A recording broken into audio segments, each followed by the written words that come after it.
Hello, I'm Karole Armitage. I'm choreographer and staging the singers when they sing. Choreography for robots in particular. Well, it's, of course the technology is more complex and integral to the piece than anything probably anyone has ever done in the history of theater. So that's completely new. I mean, I'm very fond of this kind of poetic, metaphoric world, and I think the lyrics are just so extraordinary, and the ideas in the piece are just so wonderful. To me, it makes me think of things like Orfeo and Eurydice by Gluck, when this very poetic language set to music. So I feel like it's part of a great tradition. So really what's different is, it's got robots and a lot of wireless systems. What about your work with Simon? Obviously he disappears for most of the show, so what kind of challenges has that brought you? Well, Jim Magdalena is so great that it basically brings pleasure. What's interesting with singers is also because, of course, they know the music so well, so that they know how to make a gesture and a movement through space really correspond to the music, which gives it so much more emotional power. And he's really good at that. He knows how to take dense, complex language and somehow say it in a very human way and move with the music so that it actually feels incredibly natural. So this, he has a great gift for that. Things like his body being sucked into the machine, to just have him writhing on the floor in this kind of like, almost like going into a black hole where you can kind of imagine your body being pulled into strings like spaghetti and time is reversing. He really understood those ideas and was able to put them into his singing in motion. So it's a delight. And what about staging the other characters? What is that like? Miranda is tricky in that she carries kind of the real human emotion. She doesn't want to go into the system.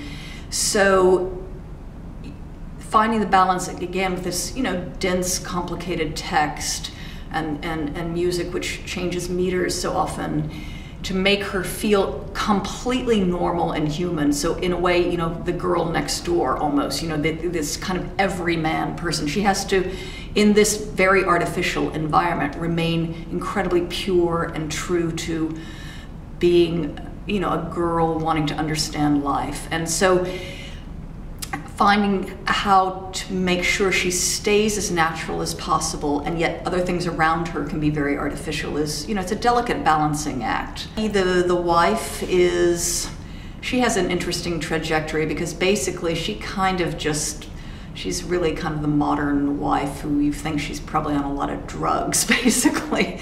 She, in order to cope, and she's sort of given up on the dreams that the daughter still has, and she's just let herself become almost completely artificial. She doesn't know quite what to think and believe and feel anymore.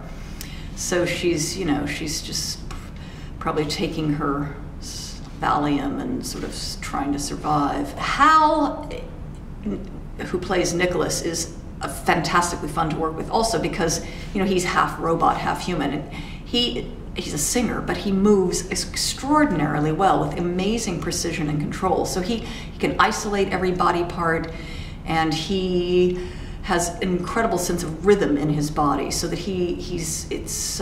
I've never seen a singer who can do this kind of thing. He's almost as precise, or basically is as precise as Michael Jackson. I mean, he can do all those subtle little refinements of rhythm with great control, great dexterity, and sing at the same time. It's quite extraordinary. The Miseries are people from all walks of life. Some of them have a lot of experience with movement. Some of them really are, I don't even know who they are half the time because there are 40 of them, and kind of a different group has appeared each time. But what's interesting is I think that when you speak to people, I've been talking about the Botticelli drawings that illustrate the Divine Comedy.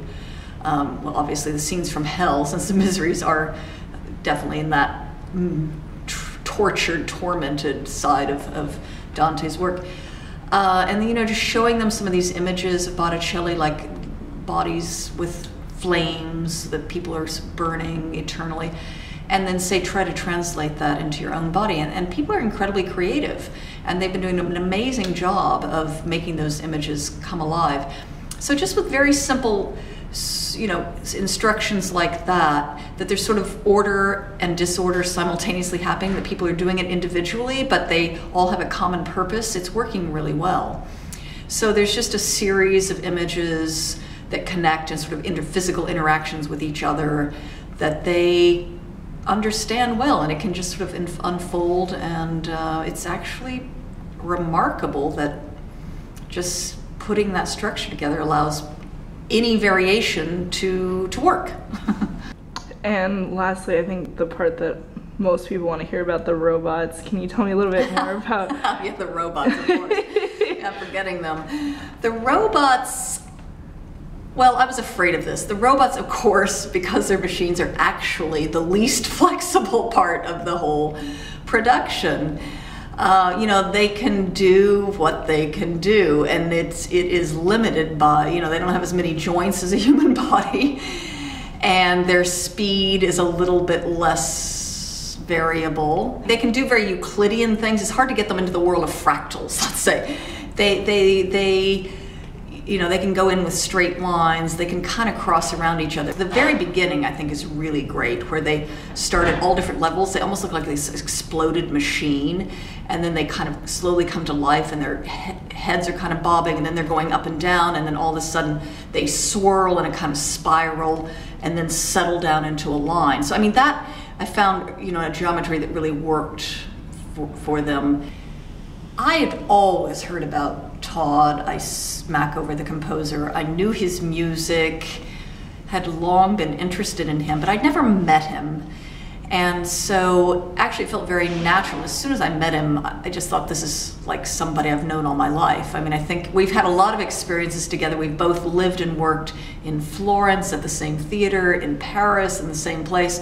So we have a kind of big history that we've shared, I think, and also how we think about the future of art, how you push boundaries and all of that. So Diane brought me in, but you know, it was a very natural fit. Again, as I say, this kind of way of making meaning through poetry and music, to me, is just a sublimely wonderful experience to work on and to listen to.